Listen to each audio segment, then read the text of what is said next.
안녕하십니까. 산부인과 전문의 의학박사 박혜성입니다. 오늘은 니뿔 가슴, 니뿔 오르가슴, 한국말로는 젖꼭지 오르가슴, 한자로는 유두에다가 가슴자를 붙여서 유두가슴.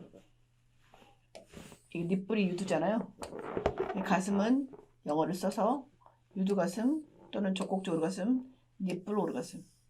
니뿔은 유두가 있으면 여기 유두의 끝 유방에 유륜이 있고 유두가 있으면 여기 이 부분을 유두가슴이라고 합니다. 왜 유두가슴이라고 할까요? 니뿔은 유방의 이 부위를 니뿔이라고 그러고 니뿔을 자극했을 때 오르가슴을 느낄 때 우리가 니뿔가슴이라고 합니다. 니뿔을 자극해서 느끼는 오르가슴을 유두가슴, 젖꼭지 오르가슴이라고 하는데 이게 뭘까요? 왜 여기에 대해서 얘기를 할까요? 유두나 가슴을 만졌을 때 오르가슴을 느낀다는 것을 사람들이 알기 시작했습니다. 그래서 이것에 대한 이름을 니뿔가슴이라고 했고 손가락이든 입이든 혹은 젖꼭지를 클램프하는 게 있어요. 우리 그 빨래 집게처럼 생겼어요. 근데 좀 더 덜 강하게 젖꼭지를 이렇게 찝는 집게가 있고 섹스토이를 활용해서 유방이나 유륜이나 유두를 자극했을 때 여성이 오르가슴을 느끼는 것을 알게 됐죠. 그리고 성적인 자극을 하면 유방이 25% 크기가 커져요. 그리고 오르가슴 느끼면 음액도 커지잖아요. 그런 것처럼 커지면서 일시적으로 유방을 확대하는 가장 즐겁고 쉬운 방법이 되겠죠. 유방 확대를 하고 싶은데 유두를 자극하면 되겠죠. 2006년도에 유두를 자극했더니 남녀를 대상으로 조사를 했어요. 유두를 자극하고. 그랬더니 여성의 82%와 남성의 52%가 성적으로 각성이 되면서 성욕이 증가하고 물이 나오고 발기가 되는 것을 발견했습니다. 어떻게 유두가슴이 가능할지 과학자들도 궁금해했습니다. 그래서 2011년도에 성적인 쾌락을 연구하는 과학자들이 유두와 뇌에 대한 연구를 발표했습니다. 신체의 여러 부위를 자극하면서 뇌를 펑셔널 MRI 중에 기능을 보는 MRI가 있는데 이것으로 봤습니다. 그랬더니 유두를 자극했을 때 음경이나 외음부나 질이나 음액을 자극했을 때하고 똑같이 어떤 뇌의 쾌락을 느끼는 핫스팟이 있어요. 이 피질이 활성화된다는 것을 발견했어요. 빙고죠. 빙고. 그래서 이 발견은 젖꼭지를 만져서 오르가슴을 느끼는 이유를 알게 된 굉장히 커다란 계기가 되었습니다. 우리가 음경을 자극했을 때도 발기가 되면서 오르가슴 느끼죠. 외음부나 질을 음액을 자극했을 때도 다 오르가슴 느끼잖아요. 그 오르가슴이 느낄 때 뇌에서는 불꽃놀이가 터지거든요. 근데 마찬가지로 유두를 자극했을 때도 뇌에서 불꽃놀이가 터진 거죠. 오르가슴 느꼈을 때하고 똑같은 반응을 발견한 것입니다. 그래서 우리가 생각했을 때 외음부나 성기만 자극했을 때 오르가슴을 느낀다고 생각했는데 이렇게 유두를 자극했는데도 똑같이 뇌에 오르가슴을 일으켰을 때 생기는 그 뇌의 부위가 활성화되는 것을 발견하고 이것은 유두의 오르가슴이구나. 이것이 가능해졌습니다. 이 실험은 여자뿐이 아니라 남자한테서도 똑같이 fMRI를 찍었을 때 똑같이 뇌가 활성화됐어요. 그리고 이렇게 유두를 자극받으면 또 기분이 좋은 이유, 오르가슴을 느낄 수도 있지만 그냥 기분이 좋을 수도 있잖아요. 이럴 때 뇌의 시상하부에서 옥시토신이 분비가 되는데 이 옥시토신이 분비가 되면 남녀 간에 유대감이 생겨요. 서로 한편이 되는 거죠. 그리고 오르가슴 때 경험하는 자궁의 수축, 그 다음에 남자의 음경이 수축하는 거, 이런 수축을 유발해서 오르가슴을 느끼게 되는 거죠. 그래서 뇌와 옥시토신 때문에 결국은 유두가슴이라는 이야기를 가능하게 했습니다. 유두가슴을 일으키는 방법에 대해서 알아보겠습니다. 일단 배에서 시작해서 배를 만졌다가 가슴 사이를 갔다가 이렇게 갖고 이제 젖꼭지로 올라가죠. 가슴하고 젖꼭지를 서서히 애무합니다. 시끄러운가? 처음에는 가벼운 터치를 하죠. 가벼운 터치, 부드럽고 가벼운 터치를 하다가 필요하면 깃털을 활용하거나 간지럼을 피우거나 이렇게 했고 서서히 젖꼭지 쪽으로 자극을 올라갑니다. 손가락 끝에 침이나 윤활유를 사용해서 이 젖꼭지나 이 젖꼭지로 미끄러지듯이 유륜의 동그라미를 칩니다. 그리고 젖꼭지를 비틀거나 혹은 젖꼭지 클램프를 활용해서 찝거나 이렇게 직접적으로 자극을 합니다. 그리고 본인이나 파트너가 유두를 가지고 노는 시간을 점점 늘려갑니다. 파트너가 만약에 젖꼭지를 만지면 눈가리개를 활용하면 훨씬 더 느낌이 높아지겠죠. 그리고 거기에 집중할 수 있습니다. 유두를 가볍게 만지거나 입술이나 혀로 빨거나 손가락 끝으로 아주 가볍게 만지거나 마사지를 하거나 쥐거나 꼬집거나 이렇게 많은 압력과 강도와 시간과 방법을 활용해서 어떨 때 가장 유두가 자극이 되는지 활용을 합니다. 유두 가슴이 느껴지는 사람도 있겠지만 안 느껴질 경우는 처음에는 혼자서 연습을 합니다. 여자 혼자서 자유행위 하듯이 유두를 가지고 노는 거죠. 그냥 하면 밍밍하니까 촛불이나 가벼운 음악이나 섹시함을 느낄 수 있는 그런 장면들을 생각하면서 호흡에 집중을 하면서 그 촉감에 집중하게 됩니다. 그러니까 성공이 할 때나 자유행위 할 때하고 똑같이 하면 되겠죠. 그리고 유두가슴이 음액 오르가슴보다는 시간이 더 오래 걸리거나 강도가 더 강하지 않을 수도 있습니다. 그러니까 짧게 약하게 느껴질 수 있습니다. 하지만 젖꼭지는 신경이 굉장히 많거든요. 그래서 파트너와 대화를 하면서 당신이 어떻게 만졌을 때 좋은지 얘기를 해줍니다. 더 강하게, 더 부드럽게 꼬집어줘, 물어줘, 빨아줘 이런 얘기를 하면서 유두가 오르가슴을 느낄 때까지 여러 가지 시도를 해볼 수 있습니다. 혹시 주말에 데이트를 하게 된다 그러면 데이트에 건포도 먹어보기를 추가합니다. 건포도가 뭔지 아시겠죠? 건포도를 짜서 오르가슴을 느끼지 못하면 다른 방법을 시도해 봅니다. 오늘 여러분 칼렌더에 건포도 먹어보기를 추가하세요.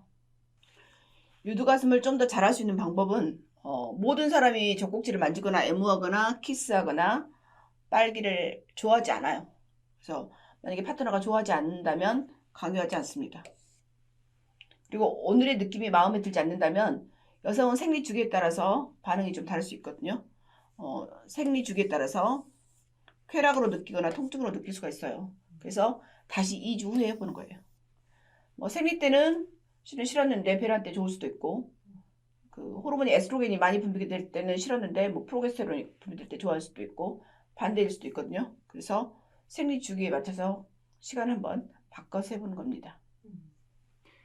일단 유두가슴을 잘하고 싶으면 기대감을 가지고 잘할 수 있어. 나 느낄 수 있어. 이렇게 하고 유두하고 유두는 유두 옆에 있는 이렇게 까만 것들이 있는 것이고 얘가 유두잖아요. 이 유두와 유륜의 신경 말단을 점차적으로 깨웁니다. 그러니까 유두만 만지지 말고 여기 옆에 있는 까맣게 생긴 것도 같이 만지는 거죠. 더 많이 연습하면 유두가슴에 오를 확률이 더 높아집니다. 그리고 그런 길을 찾을 수가 있겠죠. 만약에 젖꼭지를 라디오 다이얼이나 조랑말 굿비처럼 취급하면 안 되고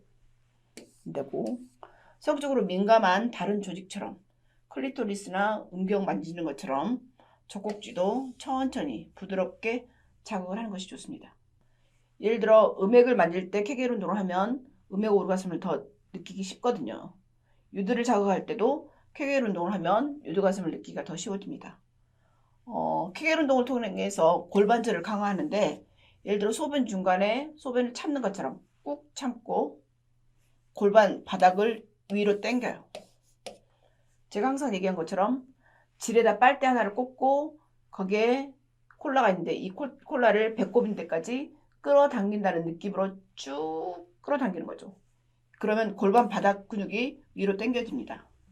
이렇게 PC 근육을 수축했다가 이완했다 수축했다 이완했다 하면 그럴 때 유두 자극을 동시에 하면 성적 쾌감도 높아지고 유두 가슴을 느낄 확률이 높아집니다. 케겔 운동 같이 하면서 유두를 자극합니다. 상상하는 건데 여자가 5분 안에 오르가슴 오르는 방법 중에 하나가 상상하라거든요. 예를 들어 멋진 남자와 섹스를 하거나 멋진 남자가 나의 유두를 만진다고 상상을 하면서 오르가슴을 느끼려고 노력을 하면 훨씬 유두가슴을 오를 확률이 높습니다. 이 상상은 실제하고 매우 흡사하게 뇌의 쾌락 부위를 활성화시킨다는 연구 결과가 있습니다. 상상만으로도 오르가슴을 오를 수가 있는 거죠. 우리 뇌에는 뉴런이 있는데 이 뉴런이 연결되어 있거든요. 그래서 유두 한번 만져서 오르가슴 한번 느끼게 하고 음액 한번 만져서 오르가슴을 느끼고 이렇게 음액을 만졌다 유두를 만졌다 이렇게 번갈아 가서 자극을 하면 이 뉴런이 연결이 돼요. 그렇기 때문에 이 두 영역이 동시에 더 많이 자극될수록 두 영역 사이에 연결이 더 강해진다 그래요. 그래서 유두가슴을 잘못 느낀다 그러면 음액 자극에서 오르가슴 한번 느끼고 다시 유두 한번 자극하고 유두 자극 한번 하고 음액 자극하고 이런 식으로 자꾸 연습하다 보면 뉴런이 연결이 된다고 그래요. 유두를 자극했는데 유두가슴을 못 느낄 때 열을 추가합니다. 예를 들어 유두의 혈액순환이 되게 하는 거죠. 뜨거운 물, 따뜻한 입, 따뜻한 혀 이것을 통해서 젖꼭지를 데우면 혈류량이 증가하기 때문에 즐거움이 증가합니다. 남자들이 강하게 꼬집고 강하게 빨면 실은 여성의 오르가슴이 오를 것 같지만 그렇지 않습니다. 천천히 부드럽게 자극합니다. 젖꼭지가 자극을 받으면 몸 안에서 옥시토신이 증가하기 때문에 이럴 때 질의 혈류량이 증가하고 자궁의 수축이 증가합니다. 그리고 유두하고 유린 주위에 혀나 손가락 끝을 대면 오르가슴이 오를 가능성이 높습니다. 특히 남자들 중에도 유두를 빨아야지 오르가슴이 오르는 남성이 꽤 있습니다. 여성도 마찬가지고요. 유두가슴을 못 느낄 경우 실패하는 것을 두려워하지 않는 것이 좋습니다. 연습하고 또 연습하는 거죠. 김연아가 연습하는 것처럼. 같은 여성의 몸이지만 매달 생리 시점에 따라서 다른 유형의 자극이 필요하니까 이번에 못 느껴도 포기하지 말고 계속 시도를 하는 거죠. 그리고 보통은 한쪽 젖꼭지가 다른 쪽 젖꼭지보다는 훨씬 더 즐거움을 얻는 경향이 있기 때문에 한쪽 못 느끼면 다른 쪽을 자극해도 되고요. 그리고 유두가슴을 느끼는 남성도 꽤 많습니다. 그래서 시도를 해보고 일단은 기분이 좋은 쪽에서 실험을 먼저 시작해야겠죠. 섹스는 과학이고 섹스는 실험입니다. 그래서 핥아보거나 톡톡 치거나 문지르거나 뜨거운 숨을 불러일으키거나 여름에는 시원한 숨으로 불기 등 기분이 좋을 수도 있고 나쁠 수도 있는데 여러 가지를 시도해봅니다. 그리고 친밀한 분위기에서 시도를 하는 게 좋은데 가장 큰 최음제는 남녀의 욕망입니다. 서로가 서로를 갈망해야 되죠. 그리고 친밀한 수준에서 파트너하고 연결이 되기 때문에 냉랭한 분위기가 아닌 친밀한 분위기에서 시도를 합니다. 키스를 하거나 키스는 유두의 키스예요. 그 다음에 깨물거나 핥거나 빨거나 야한 이야기를 하면서 하거나 눈을 맞추면서 하거나 이런 여러 가지 신체적 접촉이나 이런 게 있어서 오르가슴을 일으킬 가능성을 높입니다. 결론을 보면 저너로브 섹슈얼 메디신에서 실시한 연구였고 그 다음에 젖꼭지를 자극하면 음액이나 자궁 경부, 질 이런 것을 자극했을 때하고 같은 뇌 부위에 불이 붙을 수 있습니다. 하지만 이것이 실제로 굉장히 큰 오르가슴, 빅 오르가슴으로 이어지지 않기도 합니다. 젖꼭지를 자극하는 것만으로 오르가슴을 경험한 여성의 비율은 1%에서 15.5%고 그리고 유두, 유방, 그리고 여기서부터 그리고 유방, 유두, 유륜 복합체. 실은 여기 유두가슴이라고 하는데 이것이 다 같은 의미고 여기에는 신경이 많아서 신경이 많다는 것은 즐거움을 느낄 확률이 높다는 거고 즐거움을 위해서 존재하는 거기 때문에 오르가슴을 느낄 확률이 높다는 것입니다. 만약에 여러분이 유두를 아이들이 젖 먹는 데나 쓰거나 그냥 모양으로만 생각하고 계시다고 하면 립불가슴을 꼭 시도해 보시기 바랍니다. 지금까지 산부인과 전문의 의학박사 박혜성이었습니다. 이 영상이 도움이 되셨으면 구독, 좋아요, 공유, 알람 설정 부탁드립니다.